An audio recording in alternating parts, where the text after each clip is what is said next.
Preamble बदला गया, मूल ढांचा बदला गया। आप लोग गूगल करिएगा, हमने इसको चैलेंज कर दिया सुप्रीम कोर्ट में, और हमने सुप्रीम कोर्ट में यही कहा है, जब संविधान सभा नहीं है, लोकसभा नहीं है, कोई मैंडेट नहीं है, इमरजेंसी लगी हुई है।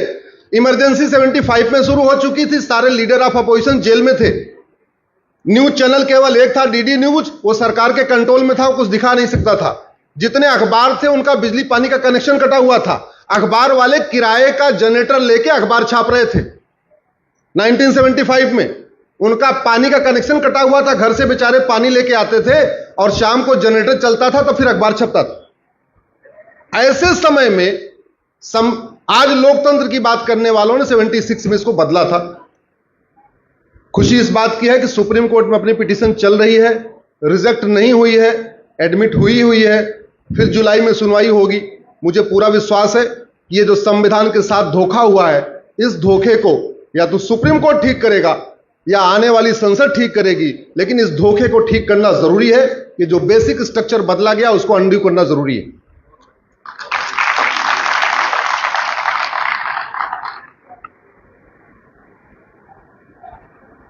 रामायण में उत्तरकांड में राम राज्य की चर्चा है।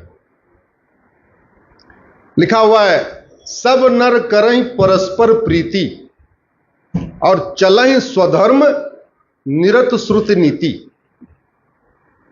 अल्प मृत्यु नहीं कौनो पीरा और सब सुंदर सब बिरु शरीरा। गोस्वामी जी कहते हैं सब लोग परस्पर प्रीति करते हैं, बड़े प्यार से रहते हैं, कोई झगड़ा लड़ाई नहीं है, सब बड़े प्यार से रहते हैं। लेकिन उसी रामचरित मानस में भगवान श्री राम कहते हैं, भय बिन होय न प्रीत। प्रीति कैसे होती है? भय होता है। दो भाई आपस में कब क्यों तब नहीं लड़ते जब पता है पिताजी अगर लड़ गए आपस में तो पिताजी क्या करेंगे? ओके। संस्कार ऐसा हो कि सब प्रेम से रहे और कानून ऐसा हो कि मजबूरी में प्रेम से रहे। संस्कार ऐसा हो कि सब हेलमेट लगाएं और कानून ऐसा हो कि हेलमेट नहीं लगाया तो बाइक परमानेंट चली जाएगी। संस्कार ऐसा हो घर से स्टार्ट गाड़ी बाद में करें, पहले सीट बेल्ट लगा दे। और कानून ऐसा हो कि अगर सीट बेल्ट नहीं लगाया तो 50-60 हजार रुपए गए। संस्कार ऐसा हो कि एक भाई दूसरे भाई की जमीन पे कब्जा ना करे। और कानून ऐसा खौफ होना चाहिए कि अगर भाई की जमीन पे कब्जा कर लिया तो हम 10-20 साल के लिए गए। दुनिया के जिन देशों में झूठ को गंभीर अपराध घोषित किया गया है वहां शांति है, समृद्धि है, खुशहाली है। और भारत में जब तक झूठ गंभीर अपराध था तब तक भारत विश्वगुरु था और भारत सोने की चिड़िया था। भारत में जो सबसे ज्यादा कैपिटल पनिशमेंट था वो झूठ बोलने पे था और देश के साथ देशद्रोह करने पे। दुर्भाग्यवश आज की डेट में झूठ बोलना पाप तो है लेकिन झूठ बोलना अपराध नहीं है। अब झूठ बोलना अपराध नहीं है तो झूठी शिकायतें बढ़ रही हैं, झूठे एफआईआर बढ़ रहे, झूठे मुकदमे बढ़ रहे, झूठी गवाही हो रही है, झूठे जजमेंट भी आ रहे, क्योंकि खौफ नहीं है। न शिकायतकर्ता को झूठ बोलने का खौफ है, न एफआईआर लिखने वाले को झूठा एफआईआर लिखने का खौफ है, न जांच करने वालों को झूठी जांच रिपोर्ट में पेश करने का खौफ है, न झूठा फैसला देने वाले जज को झूठे फैसले का खौफ है, न झूठी गवाही देने वाले को झूठी गवाही का खौफ है, न झूठा एफिडेविट देने वाले को झूठा एफिडेविट का खौफ है। तो एक तरफ चूंकि शिक्षा में संस्कार नहीं है इसलिए झूठी शिकायत, झूठा मुकदमा, झूठी गवाही, झूठा एफिडेविट, झूठा फैसला, झूठी जांच, और कानून का खौफ नहीं है इसलिए झूठ झूठ झूठ। मेरा यह मानना है हम जो विकसित भारत बनाना चाहते हैं, हम चाहते हैं सब नर परस्पर प्रीति करें, सब लोग अपने अपने स्वधर्म का पालन करें, अल्प मृत्यु ना हो, अल्प मृत्यु नहीं कौनो पीरा, और सब सुंदर सब बिरु शरीरा। आप लोग जिसको विकसित भारत कहते हैं, मैं उसको राम राज्य कहता हूं। तो आपका सपना हो सकता है, आप कहें कि भाई 2047 में विकसित भारत बनाएंगे। मेरा यह सपना है कि 2047 में राम राज्य आ जाए। और राम राज्य की जो मेरी इंटरप्रिटेशन है वो 4 वाक्यों की है। जरा जोर से बोलिए, धर्म की अधर्म का, प्राणियों में विश्व का, यही राम राज्य है।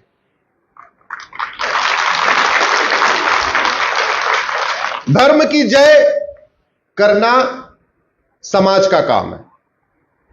जैसे अग्रवाल समाज, गोयल समाज, जैन समाज, माहेश्वरी समाज धर्म की जय कर रहा है एकल अभियान के माध्यम से। धर्म की जय करना समाज का काम है, लेकिन अधर्म का नाश करना समाज का काम नहीं है।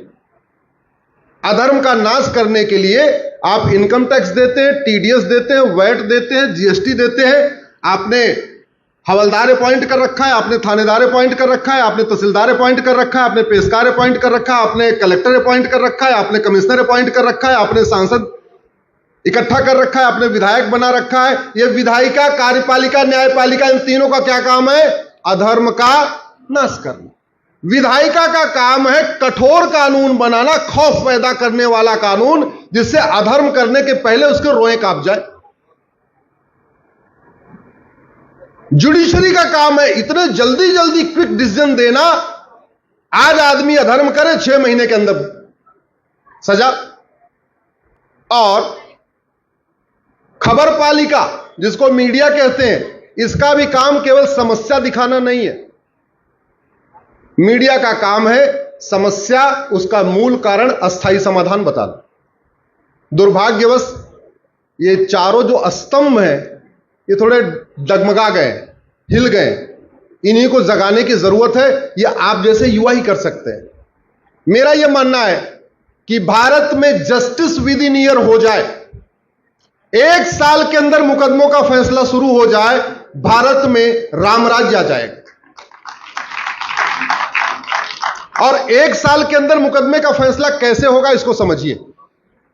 सबसे पहले तो कठोर कानून बनाना पड़ेगा। और कानून बनाने की कोई लागत आती है क्या? कानून बनाने का काम आप युवाओं को देना पड़ेगा। कैसे? आप लोग बीएलएलबी कर रहे होंगे, 5 साल का कर रहे होंगे ना? 5 साल का कोर्स है। 5 साल भैया, मैंने पीआईएल फाइल किया था। हमने कहा जो लॉ का कोर्स कर रहे हैं, इनको इकोनॉमिक्स क्यों पढ़ा रहे हो? इनको पॉलिटिकल साइंस क्यों पढ़ा रहे हो? इनको सोशियोलॉजी क्यों पढ़ा रहे हो? इनको हिस्ट्री क्यों पढ़ा रहे हो? अरे इनको ढंग का लॉ पढ़ाओ, केवल कानून पढ़ाओ। अगर इंजीनियरिंग करने वाले केवल इंजीनियरिंग पढ़ते हैं, आर्किटेक्ट करने वाले केवल आर्किटेक्ट पढ़ते हैं, डॉक्टरी करने वाले केवल मेडिकल का कोर्स करते हैं, तो ये लॉ करने वालों को आप दुनिया भर के ह्यूमैनिटीज क्यों पढ़ा रहे हो? इसको बंद करो। इनको दूसरा काम दो, इनको प्रोजेक्ट दो। 4 साल इनको पूरा लॉ जो पढ़ाना है पढ़ा लो। वैसे तो मेरा मानना है कि लॉ 4 साल में हो सकता है। अगर आईआईटी से बीटेक 4 साल में हो सकता है, तो लॉ भी 4 साल में हो सकता है। 5वें साल की जरूरत ही नहीं। मैंने पीआईएल फाइल किया था, आप लोग गूगल करिएगा, law course, 4 year law course. अभी हाईकोर्ट ने बोला है कि अभी थोड़ा टाइम दे दीजिए बार काउंसिल को। अभी 1.5-2 महीने का बार काउंसिल को टाइम दिया। अगर बार काउंसिल कुछ नहीं करेगा, जुलाई में फिर पीआईएल करेंगे। कोशिश करूंगा इस बैच से नहीं, अगले बैच से आपका लॉ 4 साल का हो जाए।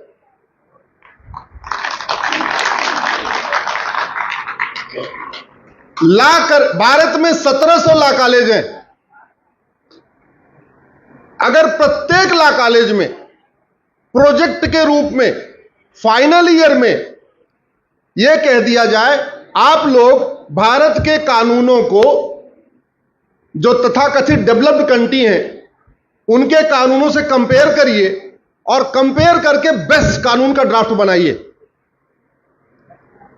अगर आपको फाइनल ईयर में काम दे दिया जाए कि आपको इंडियन पिनल कोड को अमेरिका के फेडरल पिनल कोड, फ्रांस के जो पिनल कोड है, सिंगापुर के पिनल कोड से कंपैरेटिव एक चार्ट बनाना है और सबसे बढ़िया ड्राफ्ट बना के देना है, तो अच्छी बात यह होगी हमारे बच्चे बहुत कुछ सीखेंगे।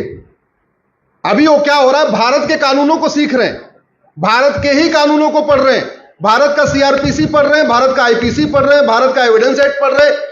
दुनिया में क्या चल रहा है उसको पढ़ ही नहीं रहे। अब उसको पढ़ नहीं रहे तो रट्टू तोता हो जा रहे।